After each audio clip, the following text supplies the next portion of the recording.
Bonjour à tous, pour cette petite recette d'aujourd'hui, j'ai confectionné quelques petits gâteaux gourmands enrobés de caramel et de Nutella, ainsi que des cornes de gazelle farcies aux amandes. Si vous avez tous les ingrédients qu'il vous faut et la bonne technique pour les réaliser, vous verrez qu'elles sont très simples à réaliser. Pour ma pâte sablée, je vais utiliser 200 g de beurre mou, 180 g de sucre glace, j'y rajoute 2 œufs entiers, un sachet de sucre vanillé et 450 g de farine. Je commence à la travailler un petit peu à la spatule, ensuite à la main. Sinon, vous pouvez aussi bien la confectionner au robot à pâtisserie. Pour savoir comment réaliser et conserver une bonne pâte brisée, je vous mettrai le lien en bas de ma vidéo. Une fois que j'aurai bien travaillé ma pâte, je viens ensuite la couvrir d'un papier film. Je la laisse reposer maximum 1 heure au frais. Pour la proportion que je vous ai indiquée de la pâte brisée, je vais faire au moins une vingtaine de cornes de gazelle ainsi qu'une trentaine de gyoza. Après 1 heure au frais, je viens travailler un petit peu ma pâte à la main, en forme d'une bille.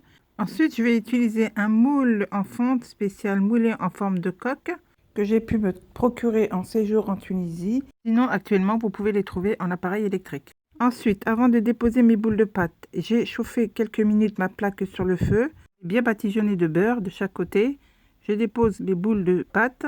Je viens ensuite rabattre le second moule au-dessus de ma plaque. Presse sans trop forcer afin que les biscuits prennent la forme de mon moule. Pour la cuisson, je retourne ma plaque 2 à 3 minutes de chaque côté. Je surveille l'opération jusqu'à épuisement de ma pâte.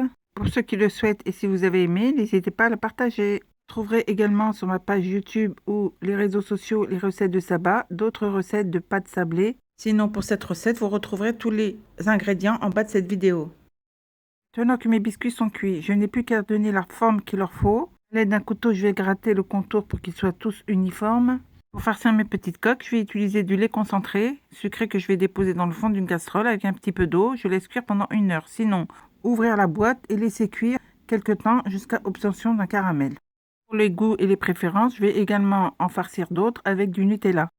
Et à l'aide d'une petite cuillère, je vais déposer le caramel dans chacune des petites coques. Je viens coller la seconde par-dessus. Vous pouvez aussi bien y intégrer des noisettes, des amandes ou des noix ou ce que vous avez à disposition, ou même sans, elles seront aussi meilleures.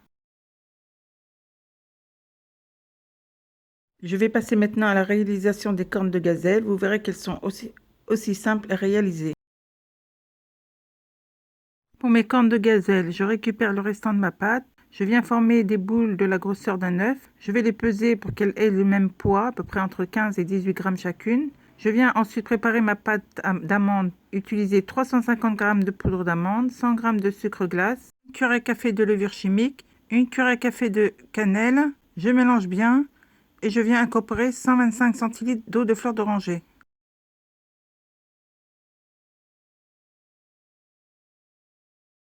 Pour un peu de matière grasse, je vais rajouter 20 g de beurre.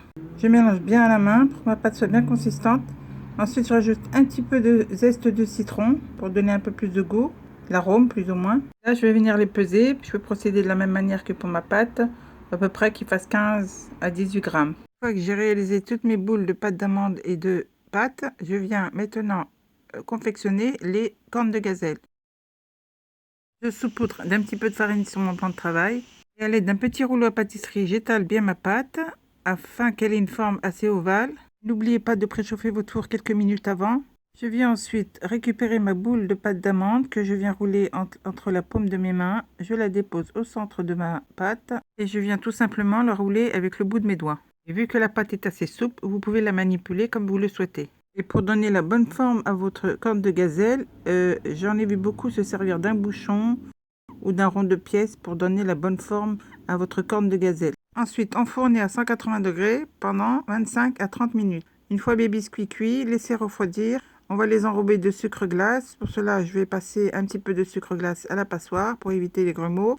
Dans un petit bol, je rajoute un peu d'eau de fleur d'oranger à de l'eau. Ensuite, je viens très rapidement tremper mes biscuits. Je les dépose sur du sopalin pour éviter que l'eau s'intègre dans mon sucre glace et forme des grumeaux.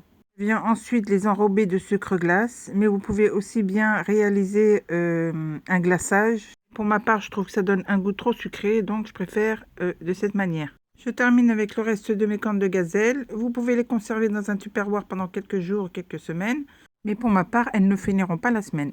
Voilà mes amis, j'espère que cette petite recette de gâteau de zouza et de cornes de gazelle vous a plu. Si c'est le cas, n'hésitez pas à partager. Et pour ne rien rater, n'oubliez pas de cliquer sur la petite cloche de notification. Et moi je vous dis à très bientôt.